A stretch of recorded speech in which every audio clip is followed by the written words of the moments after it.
Sapete tutti cosa è successo qualche giorno fa in Spagna e Portogallo, un maxi blackout che ha lasciato milioni di persone senza energia elettrica. Ovviamente è una notizia scioccante su tutti i livelli e anche io, come credo tutti voi, mi sono domandato ma come sopravviverei dal punto di vista tecnologico senza l'energia elettrica per così tanto tempo? Sarei pronto, tra virgolette, e allora ho pensato, dopo aver ragionato anche per me stesso, di realizzare un video con un po' di consigli, senza allarmismi, senza catastrofismi, senza entrare nel drammatico, di come potersi aiutare dal punto di vista tecnologico durante un maxi blackout, che sono degli eventi rari, ma che comunque, come abbiamo visto, possono succedere. Se volete supportarci, iscrivetevi al canale, attivate la campanella delle notifiche e noi iniziamo.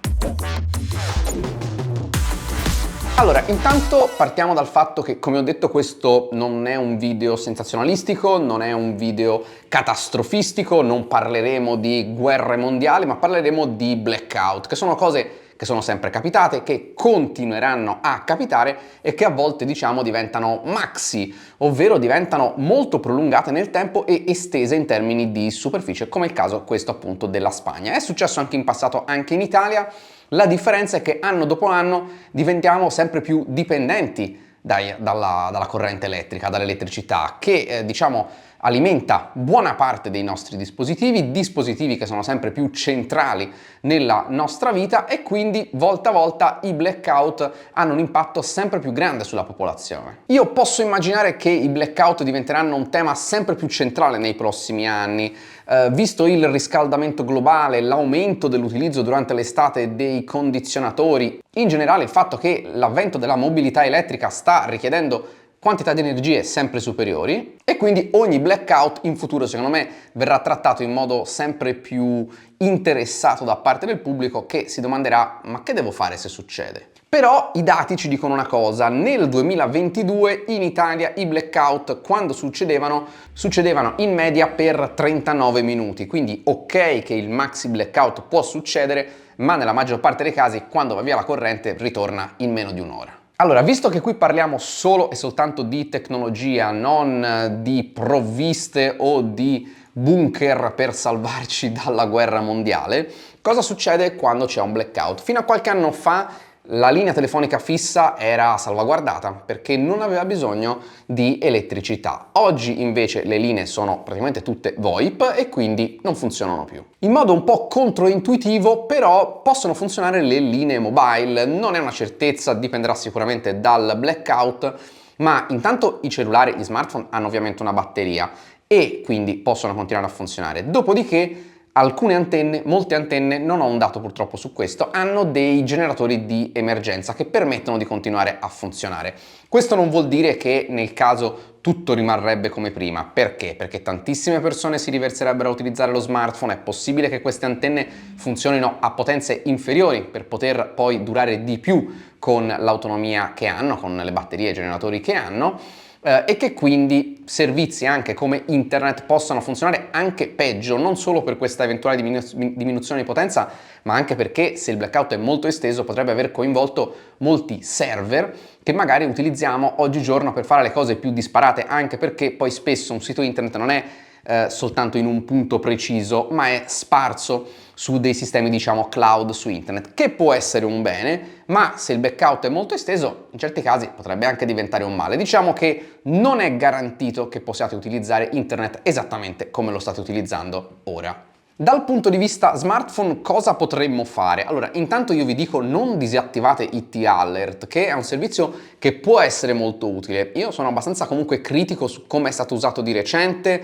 che sappiamo è stato usato spaventando tantissime persone, per esempio per avvisare dei disagi del traffico, dei blocchi del traffico dovuti al funerale del Papa, che è un modo secondo me improprio di utilizzare IT Alert. Non è stato per niente utilizzato per esempio durante le ultime alluvioni in Toscana. Insomma, ci sono ampi margini di miglioramento, ma è l'unico modo vero che lo Stato, un governo, avrebbe di allertare contemporaneamente una grande porzione della popolazione in caso di emergenza o se ci fosse proprio bisogno di mandare a tutti un messaggio importante. Altra cosa che mi ha stuzzicato molto l'interesse è l'utilizzo di chat che non sfruttano internet. La più famosa è FireChat, o dovrei dire era FireChat, è stata usata anche durante alcune rivolte, diciamo, popolari, quando i governi tagliavano internet, proprio per questa possibilità di funzionare senza internet. E come fa? Funziona tramite il Bluetooth di tutte le persone che hanno installato questa applicazione, facendo sostanzialmente da passaparola, e se le persone sono tante, magari non istantaneamente, ma il messaggio può comunque arrivare a destinazione. Questa applicazione non esiste più. Un'altra applicazione che fa una cosa simile si chiama Briar, fatemi sapere cosa ne pensate. È un sistema che funziona bene se lo usano in tutti sarebbe un'esagerazione, se lo usano in tanti. Si possono aggiungere altre persone, cosa che uno dovrebbe fare prima eventualmente del blackout, tramite un link, oppure di persona tramite un QR code. È qualcosa che ha stuzzicato molto la mia fantasia, perché permetterebbe di comunicare alle persone in praticamente qualsiasi caso, anche in totale assenza di internet. E per quanto riguarda invece prodotti fisici, allora, dal punto di vista di comunicazione, rimanendo in tema, potrebbe aver senso, diciamoci la verità, anche una banalissima radio FM alimentata a manovella. Sì, esistono ancora, sì, esistono davvero. Sì, esiste ancora la radio FM, che doveva essere dismessa nel 2024, sostituita dalla radio DAB. Ad oggi non è ancora successo, probabilmente sono troppe le persone che ancora utilizzano FM per davvero liberarci di questa tecnologia, e quindi è ancora lì, pronta eventualmente a darci una mano. Dal punto di vista dell'alimentazione, il consiglio più semplice è acquistare un power bank. E voi mi direte, ma io ce l'ho un power bank. Ok, ma è carico il vostro power bank? È sempre carico il vostro power bank?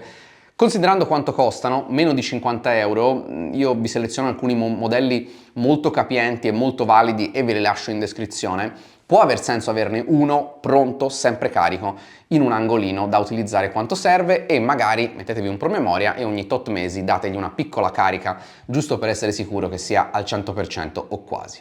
Con un power bank potete alimentare smartphone, tablet e altri dispositivi simili. Ma se voleste alimentare di più con un power bank, allora ci vuole un maxi power bank, maxi blackout, maxi power bank, ovvero una power station. Ci sono vari brand che magari avete sentito nominare: Bluetti, Flossibot, EcoFlow, ce ne sono tanti molto famosi che fanno queste power station, ne abbiamo recensite anche alcune.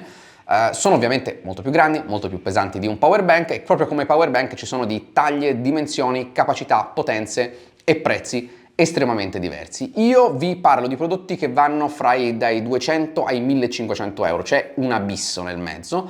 Sono prodotti però che possono garantire dai 200 watt in uscita ai 3 kW, praticamente come un contatore domestico standard, con capacità di batterie che vanno da 200 kWh a 3000 kWh, insomma batterie capaci di alimentare, con uscite che vanno appunto molto in alto, di alimentare qualsiasi prodotto, anche un piccolo frigo, un dispositivo magari medico, una televisione, una PlayStation per intrattenervi, insomma per alimentare molte cose molto a lungo, per molte ore, oppure cose che consumano meno ma per tanti giorni o addirittura tante settimane. Questi prodotti, tra l'altro, hanno una caratteristica molto interessante: praticamente tutti hanno un ingresso per il fotovoltaico, ed esistono pannelli fotovoltaici ripiegabili, che vi lascio ancora una volta, sia le power station che i pannelli, il link a qualche prodotto molto interessante qui in descrizione.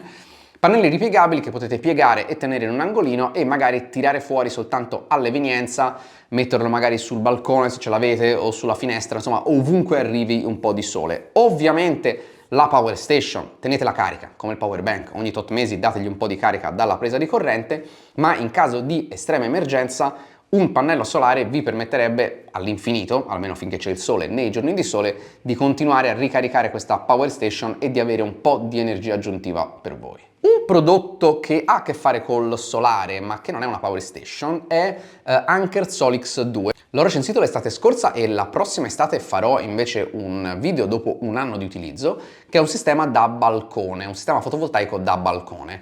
È un fotovoltaico vero e proprio, che però è molto più semplice da installare, ha un sistema di accumulo, questo di Anker, quindi ha delle batterie estremamente capienti e aumentabili, quindi sono sostanzialmente modulari, più di una power station, quindi potete avere molta più energia, che alimenta la vostra casa. Alimenta la vostra casa fino a 800 watt e fino a che non c'è il blackout, ma quando c'è il blackout comunque lui ha una uscita sciuco da 1 kW e considerando quanta energia può contenere, se il blackout dovesse succedere in primavera o in estate o comunque in autunno, non d'inverno diciamo così, è molto probabile che queste batterie siano piene, almeno una certa percentuale, e che possano appunto continuare a riempirsi grazie ai pannelli solari e poi a fornire energia. Ok, ma quindi se io ho un impianto fotovoltaico, finché c'è il sole sono tranquillo? No, perché l'impianto fotovoltaico, esattamente come quello da balcone, smette di erogare energia nel momento in cui c'è un blackout. E questo vale anche se avete un sistema di accumulo, quindi delle batterie. Ma c'è un ma.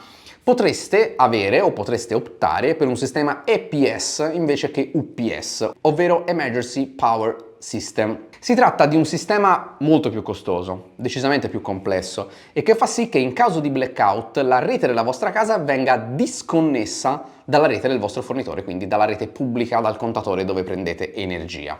Questo permette a un sistema fotovoltaico dotato di batterie, solo in quel caso, di continuare ad alimentare la vostra abitazione. Tenete conto che appunto è un sistema più costoso e che in pochissimi utilizzano proprio perché a fronte del costo e considerando che i blackout durano quando succedono al massimo in media 39 minuti, è una spesa che per molti non ha molto senso. Perché il fotovoltaico smette di funzionare quando c'è un blackout? La motivazione è che essendo la vostra casa connessa alla rete elettrica nazionale, se la vostra casa continuasse a immettere energia all'interno di questo sistema, potrebbe uccidere, folgorare tecnici che stanno lavorando su una linea che dovrebbe essere completamente priva di corrente. Un altro piccolo consiglio, illuminazione. Le power station molte hanno dei LED molto potenti per illuminare l'ambiente, oppure ci sono anche delle lampade LED da campeggio con batteria che costano anche meno di 20 euro, ve ne lascio una in descrizione, che potrebbero essere interessanti. Se avete un'auto elettrica non lasciatela mai troppo scarica,